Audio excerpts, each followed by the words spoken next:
सरकार ने घुटने के बल जाने से मजबूर करते। पिछली बार भी अम्बाला की टीम ने सबसे पहले शंभू बॉर्डर पे बैरिकेड तोड़े थे और इनकी बार भी भैया ने कह रखी है कि पिछली बार से भी 10 गुना ज्यादा ताकत लगा के जो सरकार के बैरिकेड तोड़े ना इनको उनके सामने खेतों में खींच ले जाएंगे, सड़क पर बैरिकेड खोलेगा। भाई अमरजीत सिंह गुरु बहुत ही सत्कार के हो बुजुर्गों, नौजवान साथियों, माताओं और बहनों, यहाँ पहुंचने पर सभी किसान लीडरों का आप सब लोगों का बहुत बहुत धन्यवाद।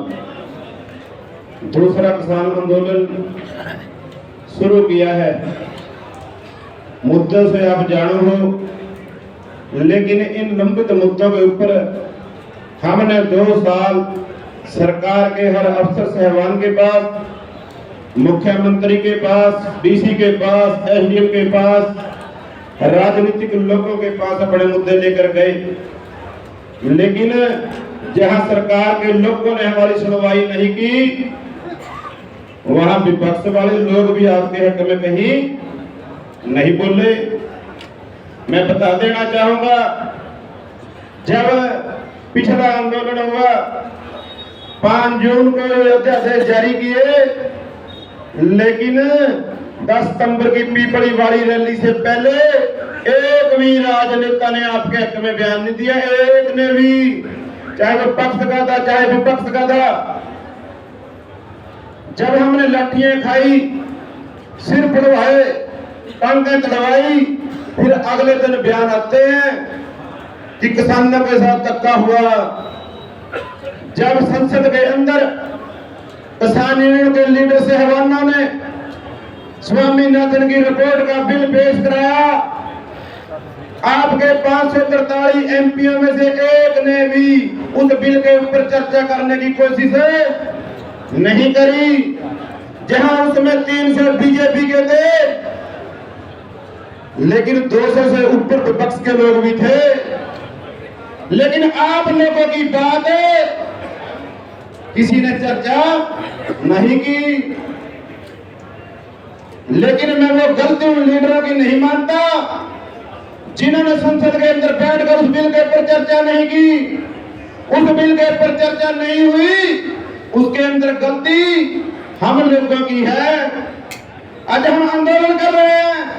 मैं पूछना चाहता हूं हरियाणा से आए कोने कोने के लोगों, जब आपके गांव में एमपी एमएलए आते हैं, हाथ खड़ा कर बताओ स्वामीनाथन की रिपोर्ट और कर्जा मुक्ति के लिए किन किन लोगों ने एप्लीकेशन दी?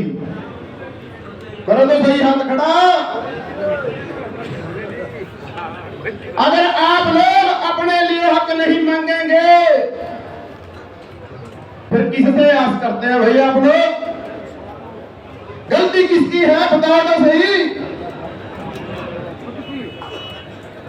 हिसार के एमपी ने कहा कि स्वामीनाथन की रिपोर्ट क्या है, 20 लाख वोटर है, लेकिन किसी ने भी स्वामीनाथन की रिपोर्ट नहीं मांगी। भाई कुरुक्षेत्र वाले ने कहा भी हमसे भी नहीं मांगी।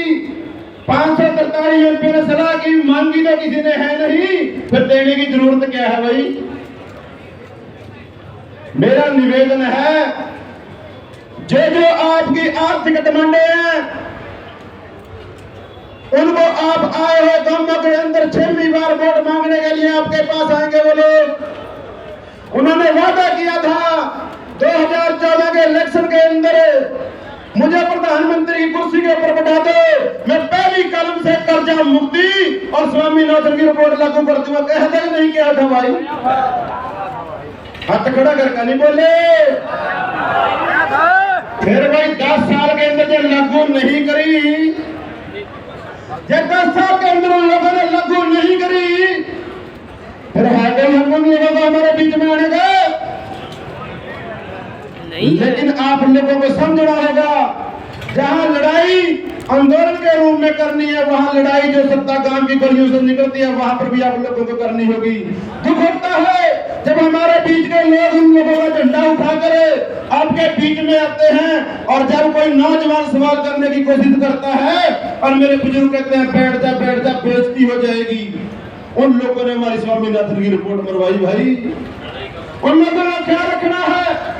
के अंदर आने वाले हर लीडर से पूछना है, चाहे वो पक्ष का है चाहे विपक्ष का है, पक्ष वाले से पूछना है आपने वादा किया है, और विपक्ष वाले से पूछना है आप वो लोग संसद के अंदर गए, आपने क्या किया हमारे लिए।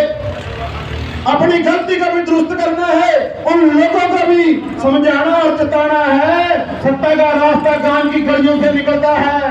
किसी भी राजनीतिक पार्टी की रैली के अंदर मेरा किसान और मजदूर सबसे ज्यादा होता है। अंबानी कभी रैलियां नहीं करते भाई, मास्टर कभी रैलियां नहीं करते, चौकीदार कभी रैलियां नहीं करते।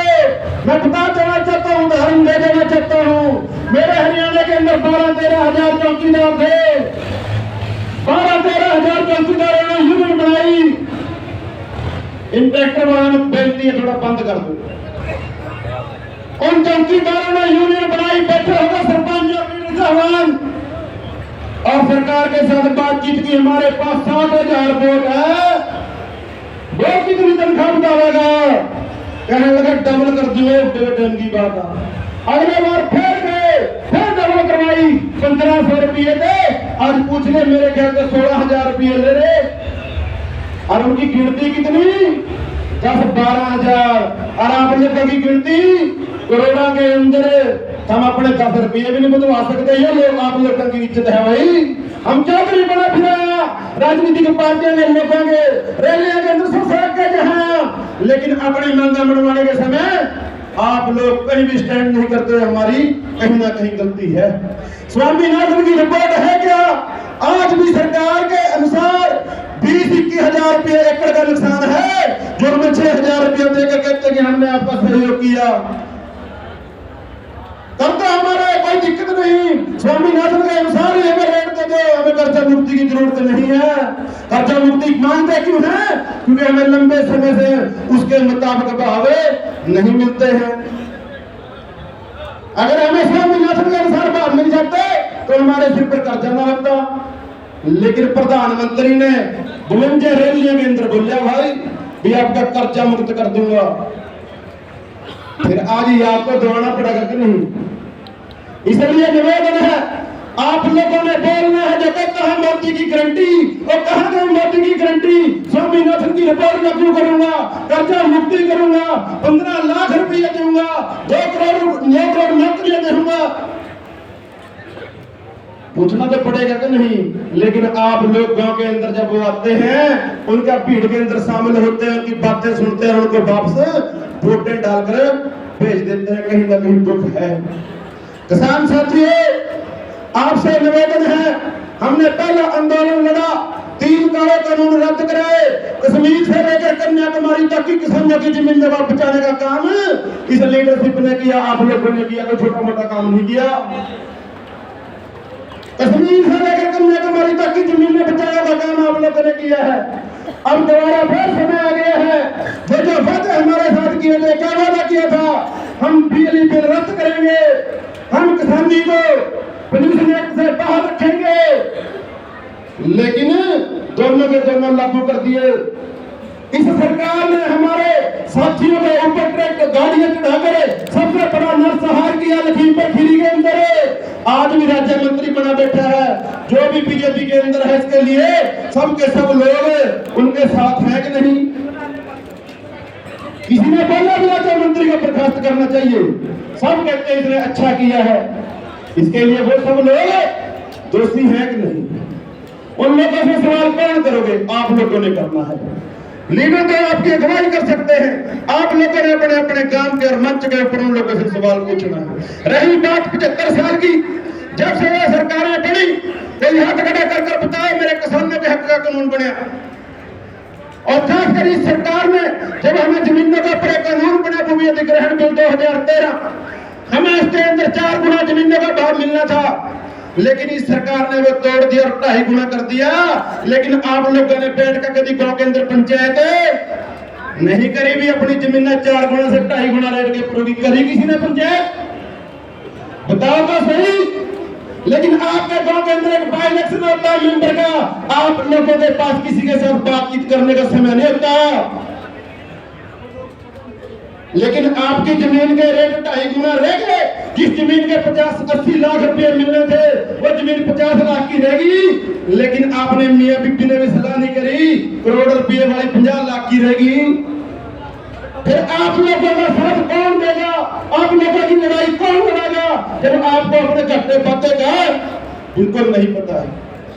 अनुवाद करना चाहते हैं ऐसे लीडरों का जो समय समय के ऊपर आप लोगों की आवाज उठाते हैं। मेरा निवेदन है, पंजाब के लोगों को बॉर्डर से एंटर कराने के लिए आप लोगों के सहयोग की जरूरत है। बोलो दोगे कि नहीं?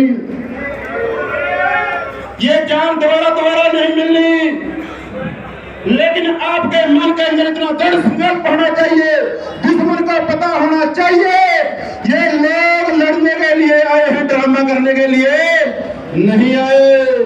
गांव के अंदर पड़े बुजुर्ग भी बोले अगर हमारे नौजवानों के साथ धक्का हुआ बीजेपी वाले गांव का रास्ता बना देंगे, हाथ न लगा दिए। बोले दुश्मन जब डरता है, जब उसे पता लगता है सामने वाला मरने के लिए आया है, ड्रामा करने के लिए नहीं आ रहा। लड़ाई हम तब जीतेंगे जब हमारे मन के अंदर इतना संकल्प होगा, जान चली जाए लेकिन आंदोलन नहीं हारेंगे। सो मैं विश्वास दिलाना चाहता हूँ पंजाब वाली लीडरशिप को भी, और आप लोगों को मेरी ड्यूटी शंभू बॉर्डर के ऊपर है, जान की बाजी लगा देंगे, लेकिन लास्ट तक लड़ाई लड़ेंगे और अपने साथियों को दिल्ली ले जाने का काम करेंगे। इतनी बेनती करते हुए किसी की शान के खिलाफ कोई अल्फाज अगर निकल गया हो, आप बख्शने योग हो, सो इतनी बेनतियां प्रवान करो। देखो सीमा का जाजक अमरजीत सिंह मौड़ी, बीके शहीद भगत सिंह, आप सब लोगों का बहुत बहुत धन्यवाद। एक दो नारा लाएंगे और उसके बाद मैं अपना स्टैंड ग्रहण करूंगा। किसान एकता, हरियाणा पंजाब भाईचारा जिंदाबाद, हरियाणा पंजाब भाईचारा जिंदाबाद। बहुत बहुत धन्यवाद।